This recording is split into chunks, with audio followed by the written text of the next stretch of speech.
Conjugare, Centro Português de Apoio à Pesquisa Científica e à Cultura. Acreditamos que as ciências e as artes mudam o mundo.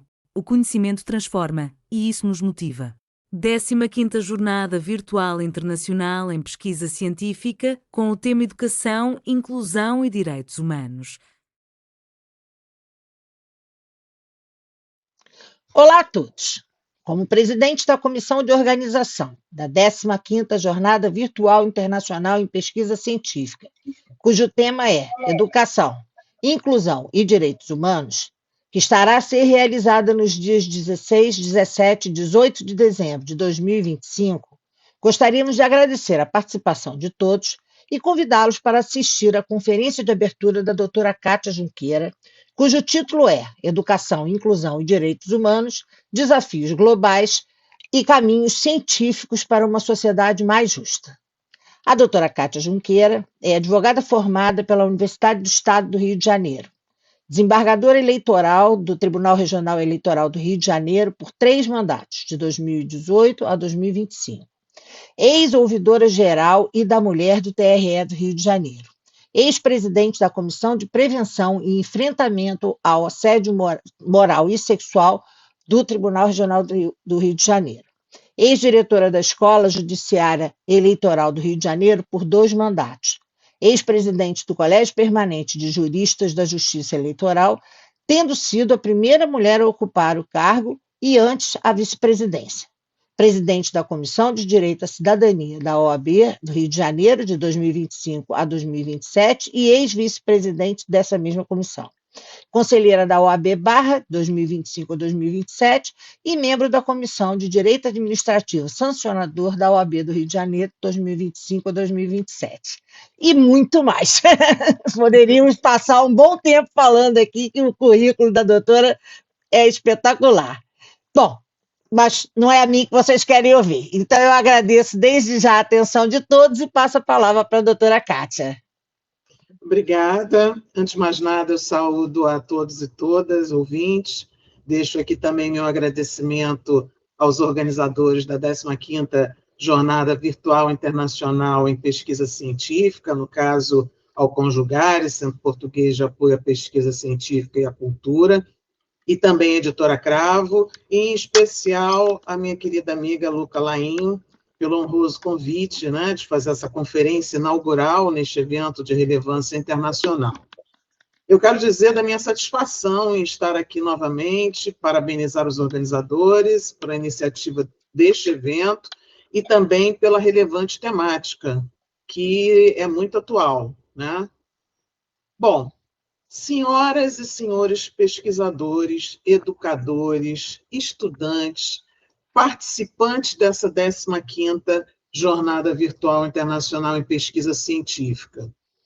Este encontro, ele articula 3 dos mais importantes pilares da humanidade contemporânea: educação, inclusão e direitos humanos, né? E, para começar, eu gostaria de ressaltar que, de todas as formas de violência existentes no mundo, talvez a mais silenciosa, mais cruel, seja a exclusão. E por quê? Porque exclusão gera invisibilidade e gera também ausência de perspectivas.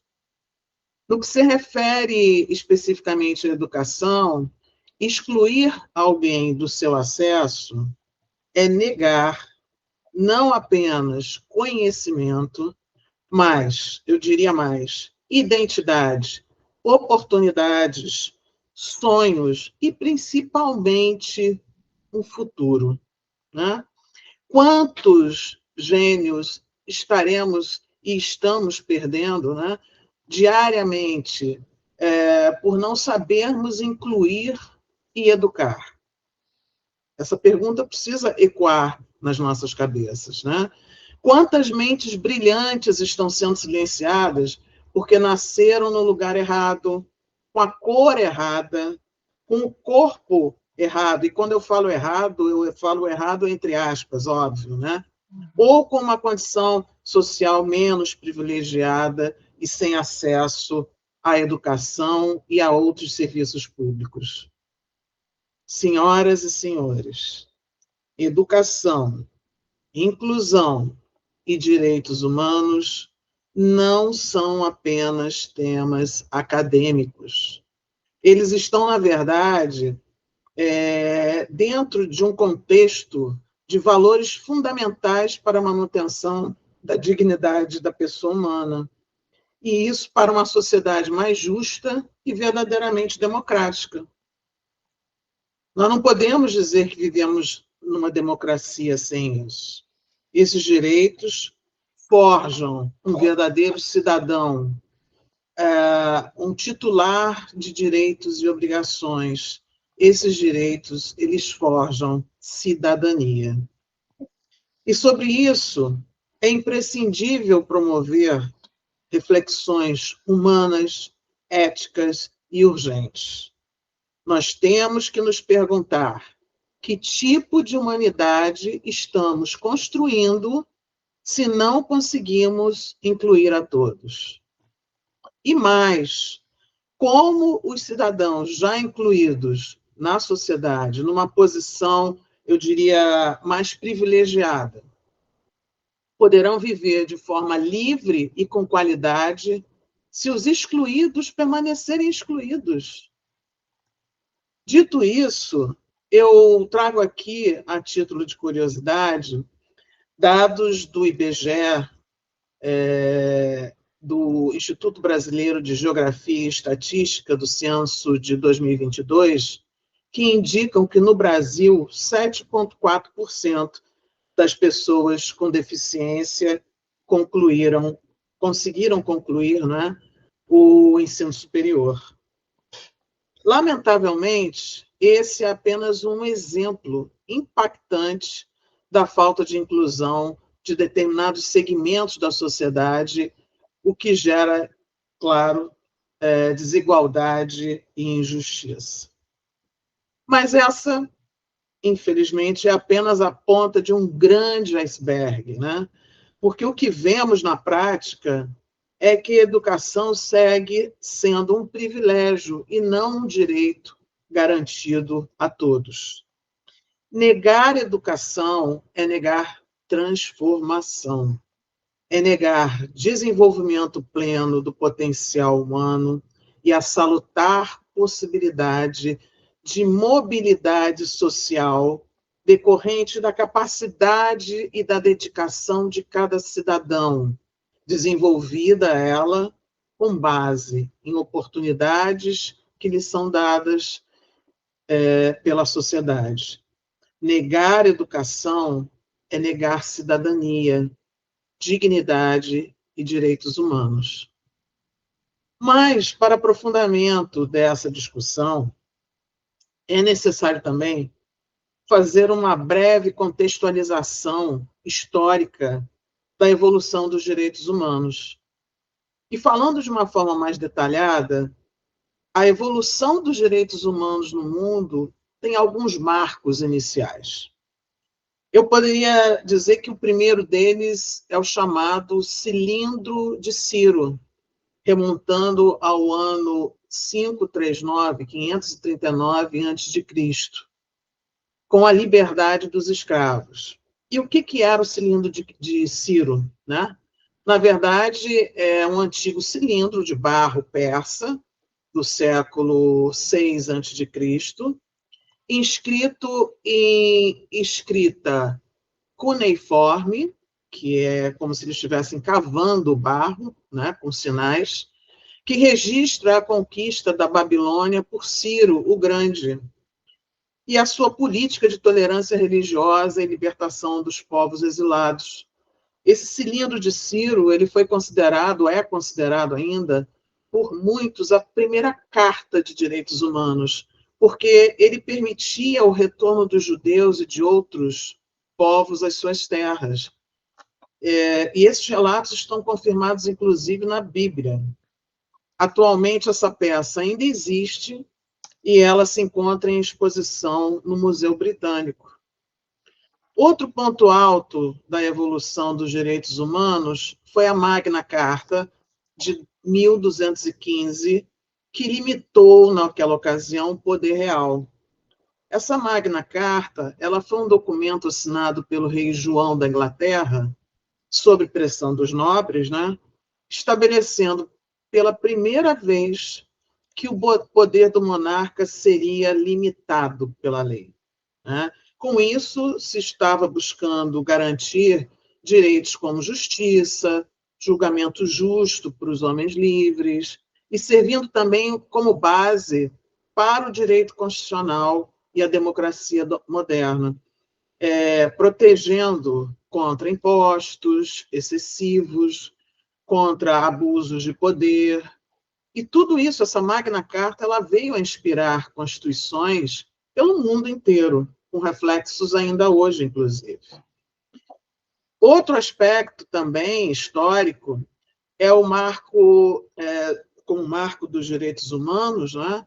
É o Bill of Rights, né, de 1689, que estabeleceu divisão de poderes, especialmente por dois documentos históricos cruciais: a Declaração de Direitos Inglesa, de 1689, que limitou o poder da monarquia e estabeleceu direitos parlamentares e individuais, e ainda as 10 primeiras emendas à Constituição dos Estados Unidos da América, isso em 1791.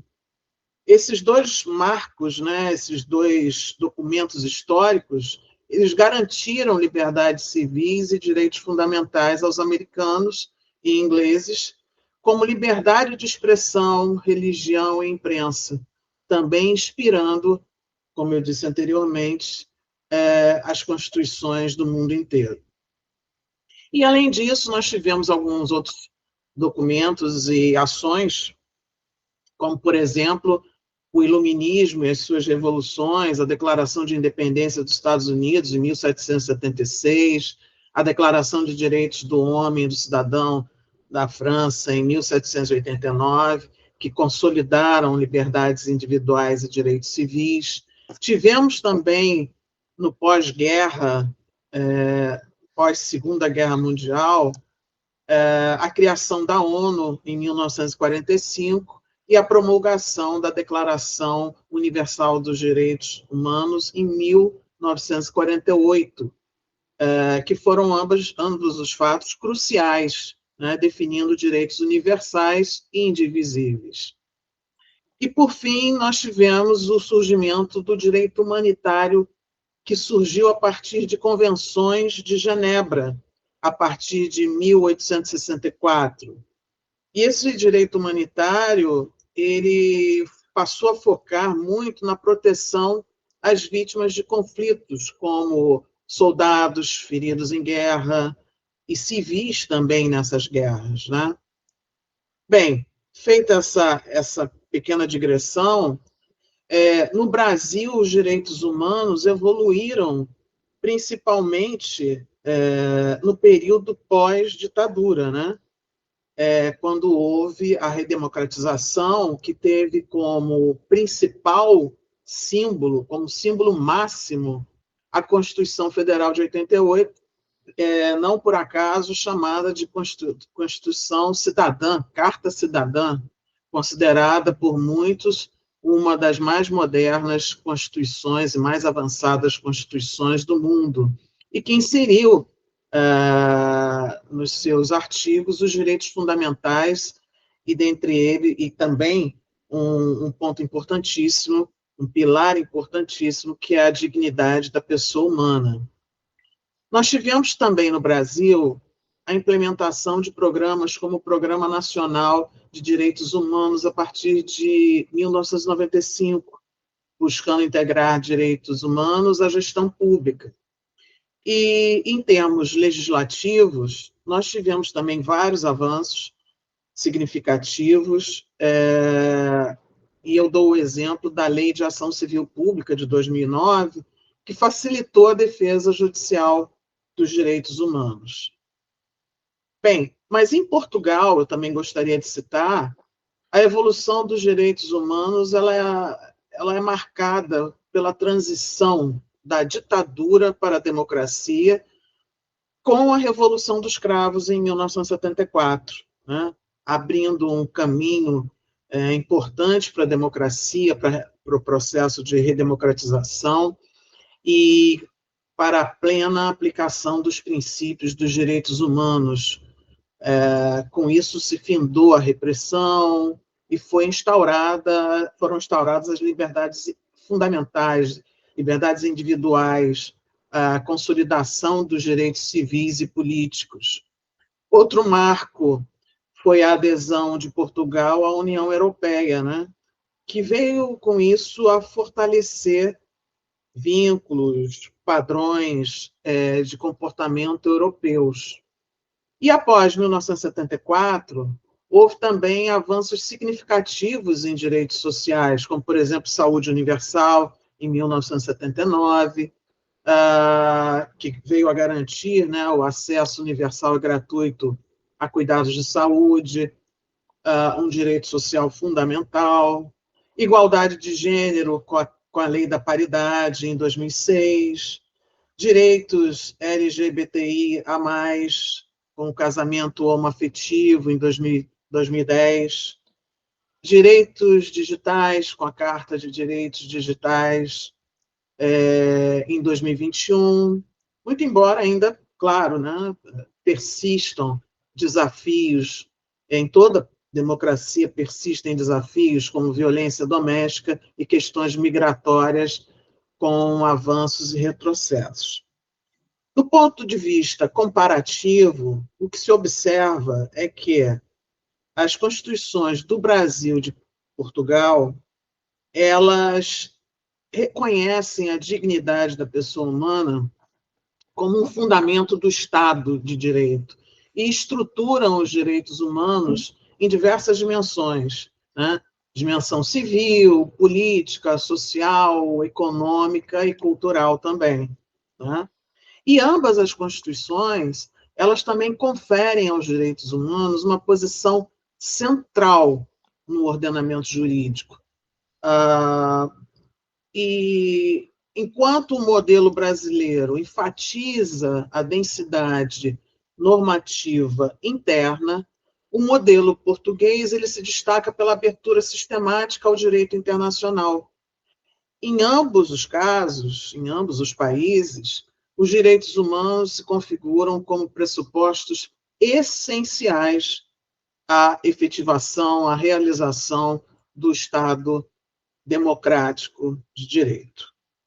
Bem, em suma, em resumo, tanto Brasil quanto Portugal evoluíram de um regime autoritário para uma democracia que ratifica e promove os direitos humanos, com marcos legislativos muito importantes, mas aonde se continua a enfrentar, em ambos os países, desafios complexos, né, impulsionando daí a necessidade de vigilância e de novos avanços.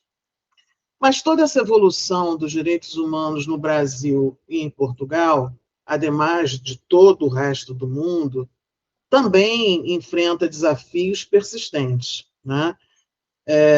Com efeito, apesar dos avanços legais, violações ocorrem, especialmente contra alguns segmentos, né?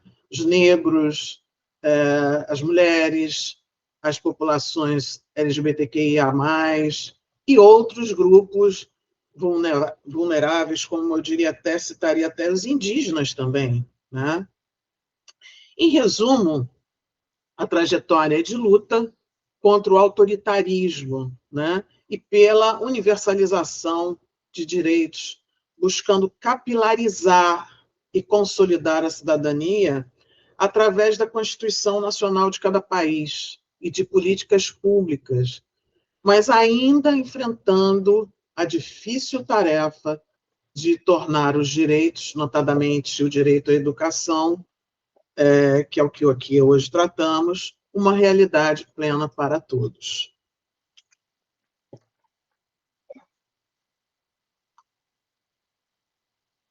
Feita tal digressão histórica, é certo definir a educação não como um privilégio, mas como um direito humano fundamental que deve ser encarado como ferramenta de libertação pessoal e social. Essa definição, ela tem um belíssimo histórico, eu diria, né? Em 1948, como eu já até citei anteriormente, a Organização das Nações Unidas, após aquela grande tragédia que foi a Segunda Guerra Mundial, declarou, através da Declaração Universal dos Direitos Humanos, algo que deveria ser óbvio, mas que até hoje não é realidade. O que existe no artigo 26 da Declaração Universal dos Direitos Humanos? O artigo 26, ele dispõe que toda a pessoa tem direito à educação.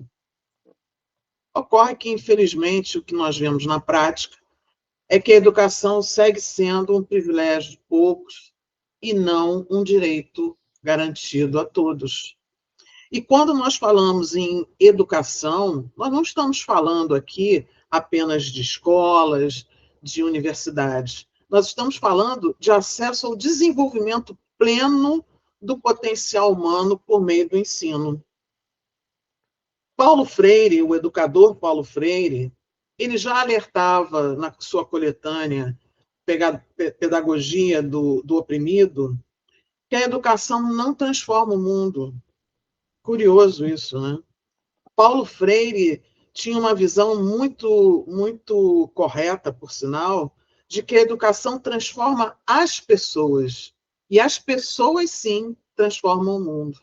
E essa frase, ainda hoje, ela ressoa como fundamento teórico e filosófico de uma educação emancipatória. E na mesma direção de Paulo Freire, o economista e filósofo indiano Amartya Sen, ele afirma no seu livro Development as Freedom que a liberdade individual ela é essencialmente uma questão de oportunidades reais e concretas disponíveis às pessoas. O que significa isso? Em outras palavras, a educação age diretamente sobre o indivíduo, capacitando esse indivíduo com conhecimento e consciência crítica. E são as pessoas transformadas que, por sua vez, atuam para mudar a sociedade e o mundo, tornando-se assim agentes de mudança, multiplicadores. E a transformação social é um processo mediado pela ação humana, que é nutrida e impulsionada pelo processo educativo. Então, vejam, nesse sentido, negar educação é negar transformação, é negar mobilidade social, é negar liberdade, é negar, essencialmente, direitos humanos. Essa é a grande conexão entre educação e direitos humanos. Ao analisarmos os direitos humanos numa perspectiva contemporânea, nós percebemos que a educação é a base estruturante para o pleno exercício de todos os demais direitos. E, nesse sentido, a educação deve ser baseada em algumas premissas, dentre elas a educação libertadora, de Paulo Freire, a capacidade e a liberdade defendidas pelo filósofo indiano Amartya Sen, e o ODS 4, Educação de Qualidade. ODS é o Objetivo de Desenvolvimento Sustentável da Agenda 2030 da ONU. Né? E como ideias centrais desse tema, eu aponto 3 linhas muito significativas. A primeira linha é: educar não é apenas transmitir conhecimento, mas formar cidadãos conscientes. A segunda linha: educar é criar futuro para os excluídos e transformar gerações. E a terceira linha: a desigualdade educacional perpetua a desigualdade social. Bem, importante destacar que falar em educação é insuficiente se nós não falarmos em inclusão. Porém, não é suficiente apenas viabilizar a inclusão via acesso à educação. Não basta apenas permitir o ingresso. Deve-se garantir a permanência, o pertencimento, a participação, a integração. Ou seja, é muito, mas muito além do que o simples acesso. E nessa linha de pensamento, quando se fala em inclusão, nós estamos falando de acolhimento de pessoas com qualquer tipo de deficiência, de qualquer pessoas de qualquer raça, gênero, identidade, cultura, origem social, idioma, território e condição econômico-financeira. Isso porque, para essa inclusão e permanência, existem barreiras físicas. E, mais para além disso, para além dessas barreiras físicas, existem também barreiras invisíveis, como preconceito, capacitismo, racismo estrutural, dificuldades financeiras e o próprio elitismo da academia. É importante comentar que a pesquisa científica mostra que ambientes educacionais verdadeiramente inclusivos melhoram não apenas o desempenho daqueles que antes eram excluídos, mas de todos membros da sociedade. Isso porque a diversidade não atrapalha o aprendizado. Ao contrário, ela o enriquece.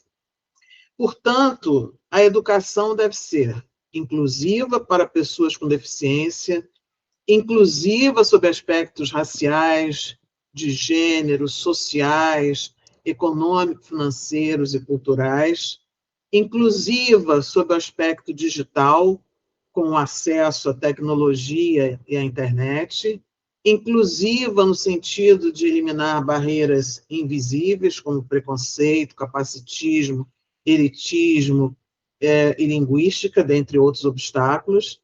Porém, há que se destacar que incluir é quando todos estão juntos, pertencer quando todos têm voz. E é essa inclusão com pertencimento que se deve incentivar. Muito bem, dentro de todo esse contexto, também é necessário abordar, em continuidade, o papel da pesquisa científica, que, na verdade, é o grande foco aí dessa 15ª jornada. E eu vou fazer uma afirmação que talvez choque muitas pessoas. A ciência não é neutra. Verdade. A escolha do que nós pesquisamos, para quem pesquisamos e como divulgamos os resultados dessa pesquisa, é profundamente tendenciosa, notadamente pelo aspecto político e social. Michel Foucault já nos ensinava na coletânea Microfísica do Poder que todo conhecimento está ligado a relações de poder. Ora, se todo conhecimento envolve poder, então toda pesquisa deve envolver também muita responsabilidade. E eu gostaria de deixar uma pergunta que todo pesquisador deveria se fazer ao iniciar um estudo. Para quem eu estou pesquisando? Isso porque, se a nossa pesquisa não chega à realidade das comunidades, às escolas públicas, às periferias, às minorias, aos grupos minorizados, aos invisíveis, então ela estará incompleta e fadada ao insucesso. Nesse sentido, a universidade não pode ser uma bolha isolada do mundo real. Na verdade, a pesquisa científica, ela tem deveres. Deveres de reduzir desigualdades, ampliar vozes, desenvolver tecnologias inclusivas e transformar realidades locais e globais, né? E, diante desse cenário, o que se pode concluir é que a verdadeira pesquisa gera inovação e é ferramenta de transformação social e, mais ainda, tecnológica. Eu vou dar alguns exemplos aqui para vocês. Estudos em educação inclusiva, tecnologia assistiva, inteligência artificial na educação, devem ser realizados para servirem de aliados da inclusão. Projetos científicos devem ser aplicados também à realidade de comunidades vulneráveis. Universidades devem servir de polos de justiça social. E por quê? Porque ciência sem inclusão perpetua desigualdades. Ciência com inclusão transforma realidades. Mas como enfrentar a questão da educação inclusiva frente às novas tecnologias, à inteligência artificial, enfim, outras tantas novidades, né? É sabido que vivemos hoje uma revolução tecnológica sem precedentes, né? Inteligência artificial, aprendizagem adaptativa, automação, hiperconectividade, uma série de outras coisas. E em novembro, cito aqui uma fala do Stephen Hawking, de novembro de 2017, durante uma conferência na Universidade de Cambridge, quando ele afirmou que a inteligência artificial pode ser a maior bênção ou a pior catástrofe da humanidade. E cabe refletir muito sobre isso. Na educação, a inteligência artificial pode ser um divisor de águas, né? Um instrumento poderoso de inclusão, permitindo, por exemplo, leitura automatizada para pessoas com deficiência visual, traduções em tempo real para surdos, ensino personalizado para alunos com dificuldades de aprendizagem, dentre outras tantas inúmeras possibilidades. Porém, ao mesmo tempo, a inteligência artificial pode ampliar abismos, pode ampliar desigualdades sociais. Isso se permanecer restrita, né, a uma minoria, hipótese em que nós estaremos criando, eu diria que, uma das maiores desigualdades educacionais da história da humanidade. E é por isso que nós precisamos humanizar a tecnologia e não apenas tecnificar a educação. Não se pode olvidar que a tecnologia ela não é neutra, como eu já falei. A pesquisa não é neutra. Ela carrega a ética ou a ausência dela, dependendo de quem a desenvolve e a utiliza. E eu dou como exemplo de falta de ética o mau uso da tecnologia em fraudes bancárias, por exemplo, e também através de fake news. Esse é o mau uso da tecnologia, é um uso antiético da tecnologia. E esse é um ponto muito atual e importante. Nós temos que focar na disseminação e na democratização da tecnologia no campo da educação, sob pena de risco de ampliar desigualdades. Isso porque a tecnologia pode ser uma ponte ou um muro, né, para uma sociedade, para que venhamos a alcançar uma sociedade mais equânime, né? Aí a escolha vai caber a todos aqueles que têm a possibilidade de influir nesse processo. Bom, mas o que eu quero também comentar sobre o propósito desta conferência é deixar algumas mensagens importantes no âmbito da educação, da inclusão e também dos direitos humanos. E apontar a sinergia desses temas com as pesquisas científicas culminando com o alcance de uma sociedade mais justa em benefício de todos. E nesse caminho é importante encarar educação, inclusão e direitos humanos não apenas como temas acadêmicos, mas como valores fundamentais para a manutenção da dignidade da pessoa humana. E nesse sentido, vale destacar que educar não é apenas ensinar conteúdos. Educar é ensinar alguém a existir e usufruir em igualdade de condições dos benefícios das tecnologias. Educar é dar dignidade a um ser humano. Sem educação não há autonomia e sem autonomia não há cidadania. Sem cidadania, os direitos humanos tornam-se uma falácia. Com toda certeza, a educação inclusiva não é caridade, ela é justiça. E é uma sociedade com justiça social, em última análise, o grande objetivo da equação: educação mais inclusão mais direitos humanos. O resultado dessa equação, ele é vantajoso para todos. Ele é um ganha-ganha porque torna a sociedade mais justa. E uma sociedade mais justa, ela reduz tensões e conflitos estruturais, ela amplia oportunidades e capacidades humanas, ela fortalece instituições democráticas e ela promove o desenvolvimento social e o desenvolvimento econômico sustentável.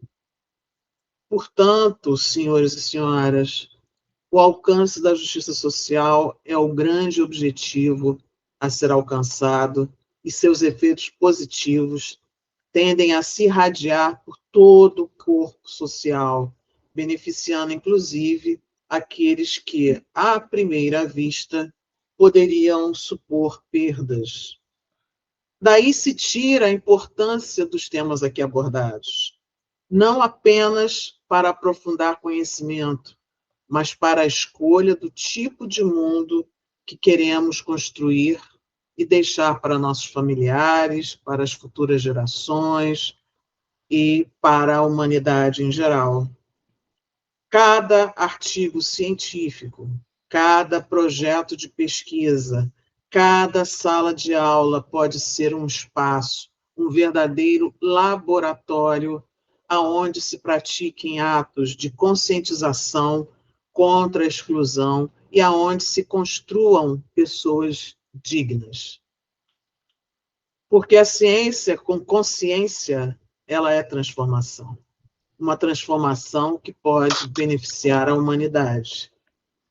A ciência é uma ferramenta de descoberta, mas a consciência que define, é a consciência que define se essa ferramenta vai ser usada para curar, para construir ou para destruir, para incluir ou para segregar.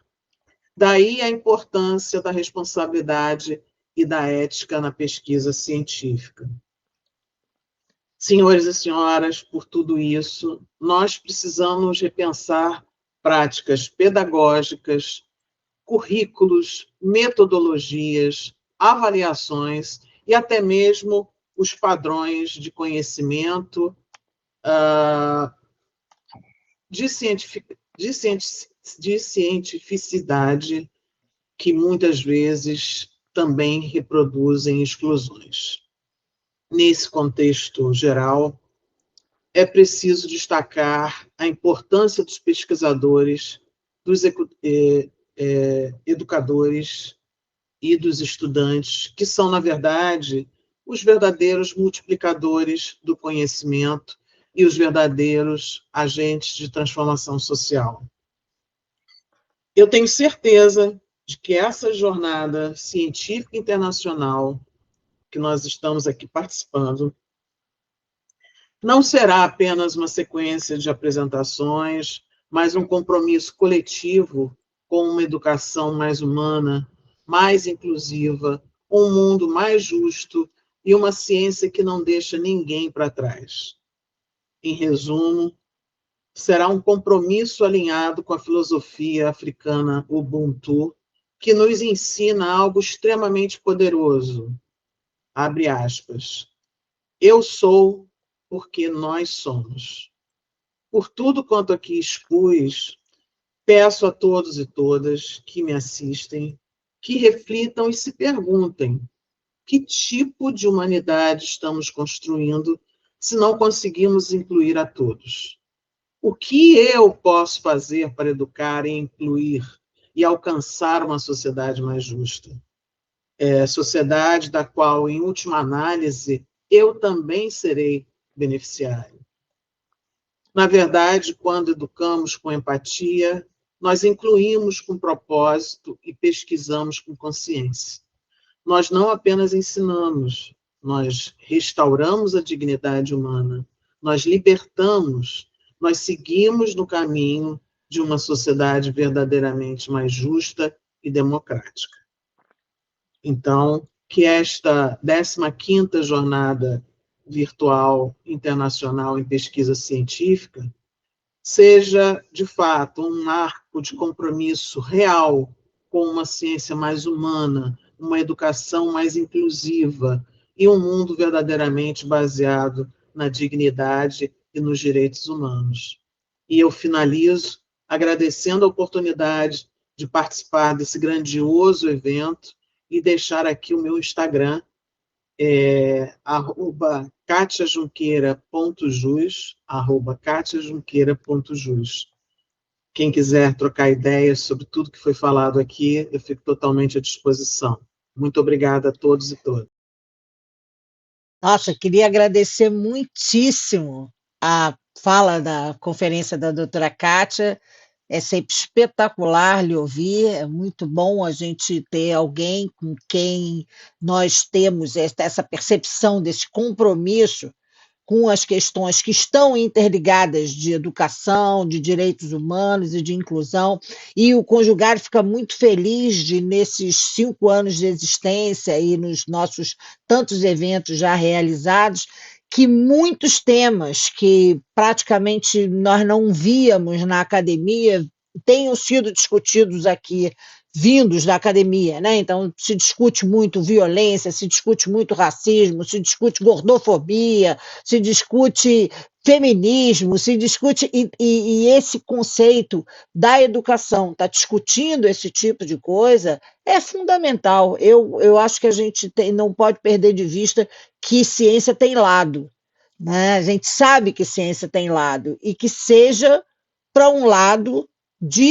da sociedade, né? Para o crescimento e para o bem da sociedade. A doutora falou uma questão que eu acho que é muito séria, que é a questão da inteligência artificial como um divisor de águas, e eu acho que a gente tem que ter em mente mesmo isso, porque hoje se produz trabalho acadêmico com inteligência artificial, né? Muitas vezes dando fontes que não existem. As inteligências artificiais inventam livro, inventam autor, e isso vai ser publicado em revistas acadêmicas de qualidade questionável, e depois se vai pesquisar e aquilo dali não tem valor nenhum. Então, é a inteligência artificial agindo contra a gente, né? Quer dizer, e é nesse sentido que nós temos que nos preocupar realmente de estar tanto vigiando para fazer uma boa qualidade da pesquisa científica, quanto incluindo para que ela seja de acesso a todos, porque enquanto a nossa sociedade como um todo não anda para frente, nós não andamos para frente.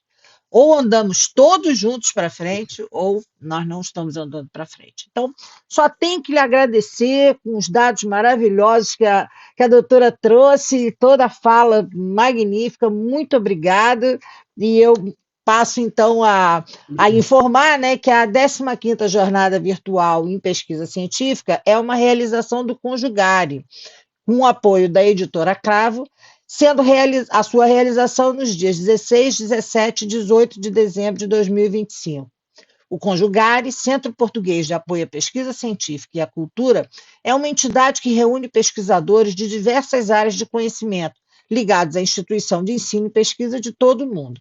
Com sede no Porto, em Portugal, a missão do Conjugare é a promoção do ensino e pesquisa e da comunicação e divulgação científica, articulando a produção da comunidade acadêmica com as demandas sociais para o desenvolvimento.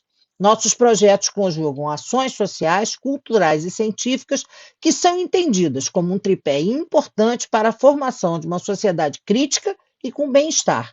Agradecemos as participações e convidamos a todos para assistir às comunicações que se encontram disponíveis no canal Conjugare no YouTube. Muito obrigada. Realização: Conjugare, Centro Português de Apoio à Pesquisa Científica e à Cultura. Apoio: Editora Cravo. Inscreva-se no canal, comente, curta e compartilhe. Obrigado por assistir.